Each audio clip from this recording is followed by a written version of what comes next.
Avan, I would be of the belief that the markets are now on the verge of showing a decisive sign of a trend from here on. And I would probably believe that after yesterday's data point specifically, where there was huge amount of writing at the 17,900 calls, 18,000 calls for the indices, there could be a mounting pressure for the indices on the higher side. So with every minor rally in the last couple of days which you've seen, the index has gotten to a corrective mode. Look at it this way, the last, I think, out of 9 trading sessions, we've had 7 days when the markets have actually opened into a positive side, but then closed into a negative territory. And in the 2 days when the markets have actually closed into a positive territory, the gains have been very, very meager for the indices. So that itself indicates that the bent is on the downward side for the indices. Now 17,800 is a major support for the index, approximately on the spot levels. But I think after yesterday's data point, it indicates that the markets would probably get into a corrective phase. So I would be of the belief that sooner this week we could get into a corrective mode. If we break below the 17,800 mark, then the stance on the indices from being on a no trade or on the sidelines changes into being on the short side. Okay, but for now, it's still in a bit of a no trade zone given that we have been fairly range bound. Of course, that marker of around 17,777 thereabouts has been held for now. Naresh, it does look like SGX Nifty is suggesting it's going to be a flat start. Where do we go from here today? So what we are looking at is, if we look at the indices, the Nifty has been pretty, say, testing that 17,800 mark, and it has been tested almost maybe 3-4 times over the last 3 weeks. But when we look at the broader markets, we are not seeing a similar price action. So if you were to look at the Nifty 500, the low, say, which was made in December, from that point we are up 5%, roughly closer to 4 to 5%.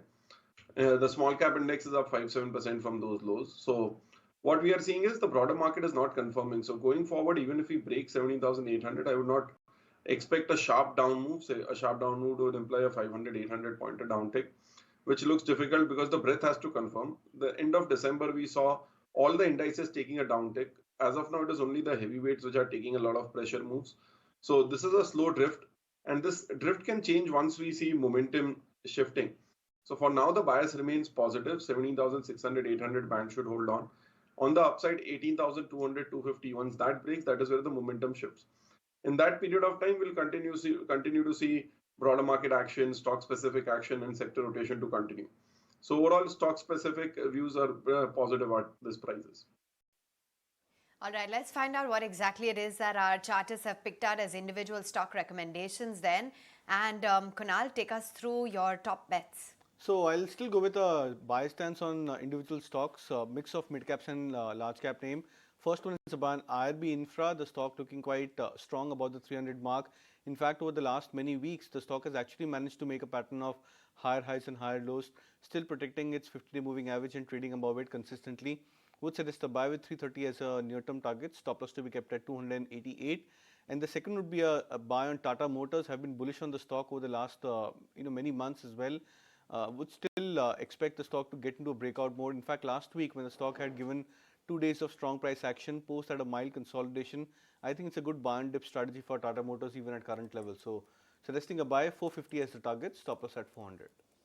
Tata Motors might be interestingly poised today on account of that retail sales data that we've got from China as well, because not only the industrial production is strong as far as GDP is concerned, you also have the retail sales data which is looking quite strong, and that is something that will lend support given the fact that for Tata Motors, Chinese exposure continues to be quite meaningful. So that's what we are watching out for. With respect to the retail sales, December we saw a decline of 1.8%, but that compares with the estimate of 9% decline. So that's the number that we are talking about. But coming back to the stock recommendations, Nooresh, what is there on your watch list? So first is a buy on IndusInd Bank. Now, if you look at the stock price has been around 1200, 1240. And in the current correction has not really corrected. The recent swing high as well as the high for the last 4 months is around 1280 levels. And going back to, say, 2021, the highs were around 1200. Pre-COVID, back in March 2020, the stock was at 1350 and was around 1600, 1500 into January 2020. So the stock is still one of the few banking names, large cap banking names, which is still lower than the pre-COVID prices. Technically, it has started showing relative strength over the last few sessions, has only corrected 2-3% from the top, whereas the Nifty has corrected a good 5-8%, and most stocks have done a lot more. So a stronger and stronger base being made. It has made a strong base at 1100, now at 1160. Eventually, once it breaks 1280, that would be a big breakout. Very good possibility that could happen over the next few sessions itself. And once that breakout happens, it could be going towards 1450 to 1600 levels. So a buy at current levels with a stop loss at 1190. Second is a buy on IDFC Limited, which continues to remain a top bet in the financial pack and continues to show a lot of relative strength. The stock made a new 52-week high yesterday. So a very strong recovery, went from 87 to 75 and now back above 87. Yesterday's volume was also 2x the general volumes. So expecting this momentum to continue and go towards 100 levels in the short term, a stop loss at 85.